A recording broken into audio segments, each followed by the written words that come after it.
Olá, amigo enxadrista, amiga enxadrista. Seguimos nos encontrando aqui para falar de xadrez, desta vez para conhecer a personalidade, né, e como ela aparece no jogo, né, de um grande jogador que muitos admiram, o ilustríssimo Kasparov.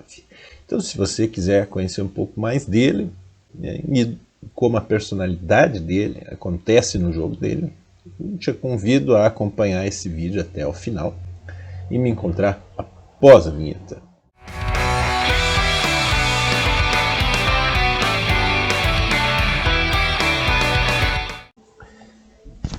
Então, Garry Kimovich Kasparov. Aposto que você não sabia desse nome do meio dele. É tido por muitos como um dos principais jogadores de xadrez da história, quiçá, né, o melhor de todos. Como esse debate aí é sempre muito polêmico, né, não tenho uma opinião definitiva sobre isso, né, mas dos grandes feitos desta pessoa, né, e da sua influência no xadrez, a gente pode observar que foi campeão mundial por vários anos, né? Teve uma influência política no jogo, né? A partir do momento que rompeu com a FIDE e criou a PCA, né? Depois, essas categorias, aí, essas entidades se juntaram e o xadrez ficou, né, novamente pela gestão da FIDE. Né? E é um jogador que já teve, né, acredito que ainda tenha 2.800 de rating, né, no registro, né, foi um dos primeiros a ultrapassar essa barreira, né, e dentre outras coisas é um dos campeões mundiais mais longevos, se não o mais longevo, né, que ficou mais tempo reinando aqui sobre o tabuleiro.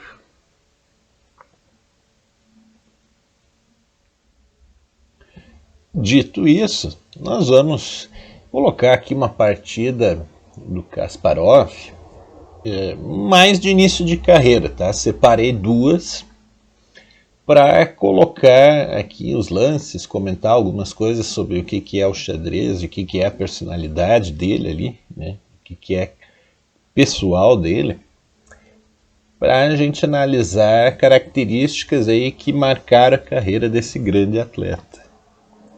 Certo? Então ele abre essa partida com E4, né? E aqui em seguida se estabelece, né, uma defesa siciliana e ele joga essa variante com o bispo G5, né, que demonstra aqui essa preferência, né, essa vocação para o ataque. Já protege com a dama aqui, e o adversário faz uma formação da defesa Scheveningen aqui, que é quando está com esses dois peões aqui. Um roque grande.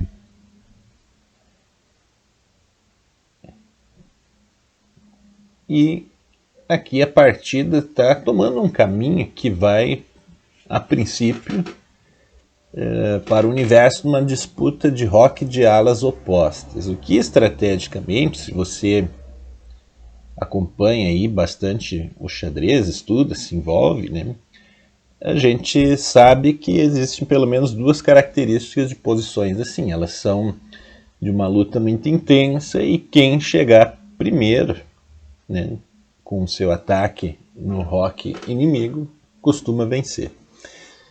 Então o Kasparov faz um jogo bastante agressivo aqui, no sentido de destruir, né, a estrutura das pretas aqui nessa ala, onde elas tinham a intenção de se proteger, né?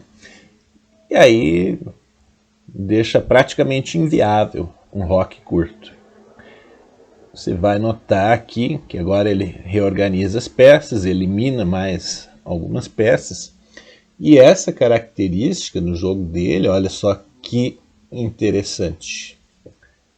Não fosse esses dois peões pretos, né, o rei está cercado. Né? Definitivamente cercado aqui. Certo?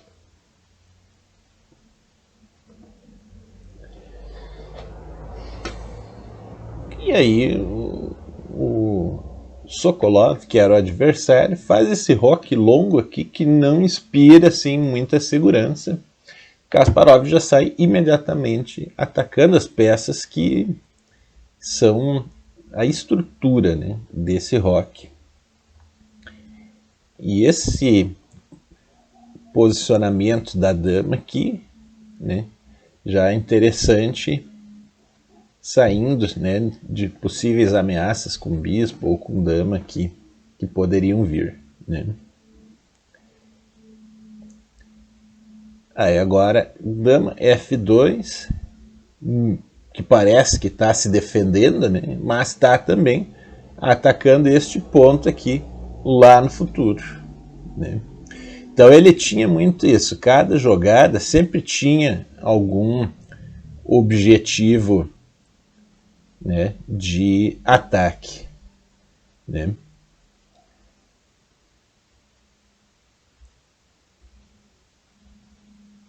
E então aqui ele empreendeu esse ataque aqui. E repare que essa é uma característica, né? Um jogador como Carlsen, por exemplo, possivelmente jogaria este cavalo aqui, né? Ou até mesmo aqui, porque ele é de uma prerrogativa de um jogo mais seguro, né? Kasparov aceita e toma, né, muitos riscos. O jogo dele é mais ousado, digamos assim. Né? E aqui com essa forma de jogar, né, Kasparov conseguiu chegar a uma posição vencedora. Esse peão está sob forte ameaça da dama, né? Está caindo para a dama, mas, né, ao mesmo tempo ele está envenenado. Se dama captura, leva bispo G4 aqui, né, que não pode ser parado por este outro peão e praticamente começa a forçar uma derrota. Né, que na verdade, por essa outra via aqui, né, movendo a torre para cá, né, tem-se um cheque que força o rei a vir para essas casas aqui e a preta perde peça. Então aqui foi um exemplo em que a ousadia do Kasparov, né, e esse ímpeto, né, de vencedor dele, né, de arriscar, o consagrou. Mas, como tudo na vida tem duas faces, vou mostrar uma partida para você em que essa mesma característica do Kasparov o traiu. Então nós temos aqui uma abertura Ruy Lopes, em que o Kasparov enfrenta ninguém mais, ninguém menos que Vassili Smyslov.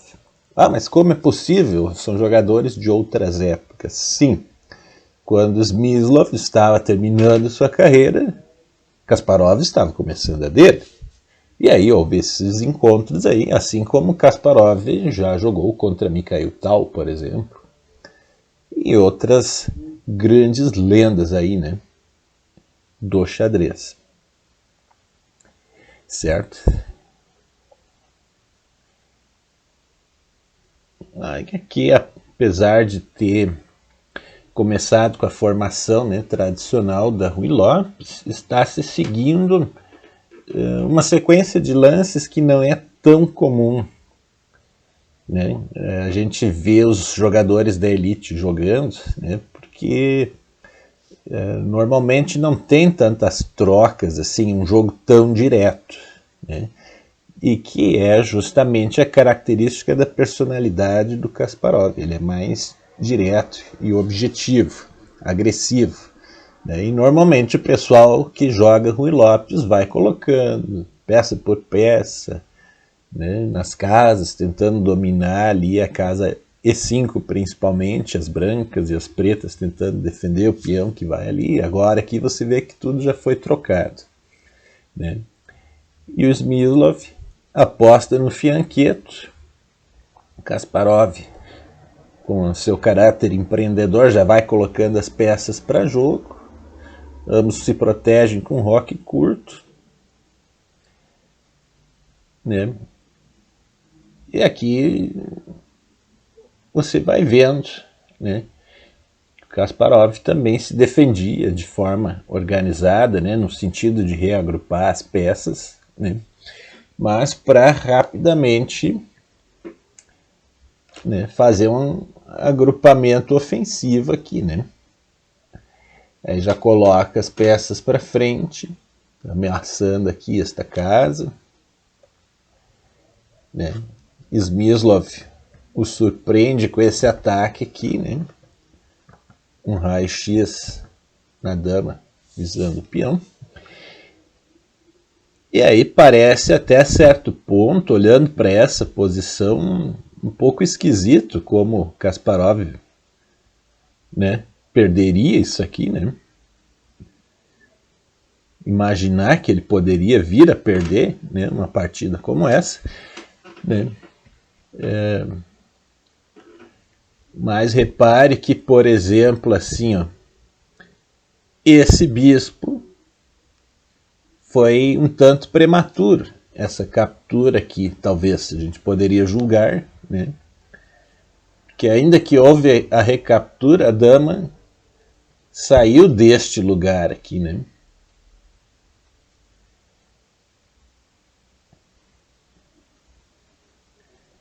Aí deu margem para a dama do Smyslov chegar aqui, né? E quem sou eu para criticar o nosso velho Kaspa, né? Quem sou eu para falar qualquer coisa sobre o jogo dele, né? Mas como ele ainda era um adolescente nessa época, né, talvez em outros momentos da carreira não faria mais isso, né? Mas a gente precisa avaliar aqui, né, que nessa posição, por exemplo, ó, ele tem um jogo todo organizado aqui de brancas, né? Mas as pretas, ainda que tenham, né, uma condição de um roque ali, um rei menos protegido, elas têm todas essas possibilidades aí para explorar o peão de G2 ali, aquele ponto ali onde está o peão em G2. Né? Elas ainda aproveitam esse cheque para colocar o rei, né, numa casa melhor, né? E vão usando as jogadas do Kasparov contra ele, né? Veio essa captura aqui.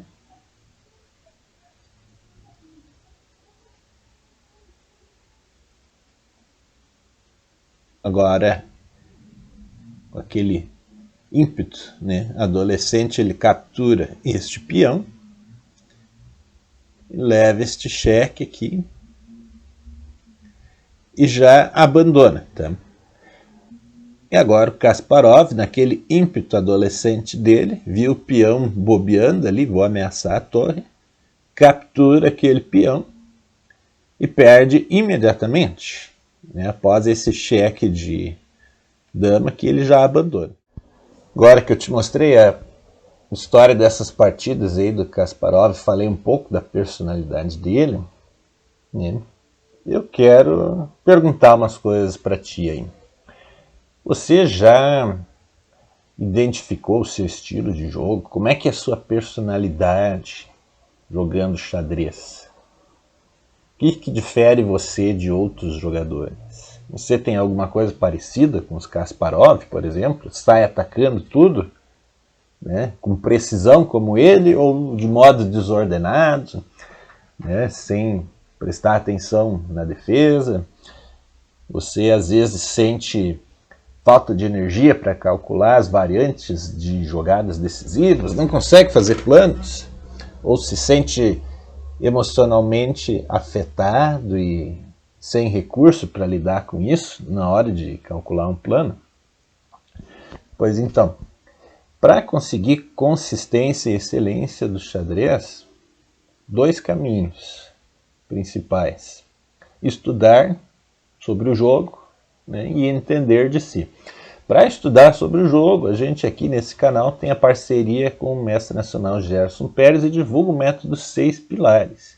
Né? Imagine um conjunto de soluções integradas, né, capazes de se ajustar à sua disponibilidade e proporcionar um estudo de xadrez de qualidade para você. O método está validado, né, mais de 30 anos de experiência e já treinou jogadores titulados. Né? E também aqui a gente tem a mentoria rumo ao centro do jogo, né, em que você descobre, né, você fica frente a frente com você, né, e descobre a influência, né, da sua percepção, da sua emoção, a sua personalidade no seu jogo, né, podendo realizar ajustes necessários aí para que o seu jogo flua melhor, sem ter, né, dificuldades de percepção ou mesmo emoções que você não consegue lidar e que fazem a sua tomada de decisão se tornar prejudicado durante uma partida. Então, se você quiser conhecer esses produtos e serviços, clique no link aí da descrição para estar acessando e buscando mais informações, certo? Eu agradeço você por estar sempre aqui comigo, falando de xadrez, né, e te convido, mova seus peões e me encontre no próximo vídeo.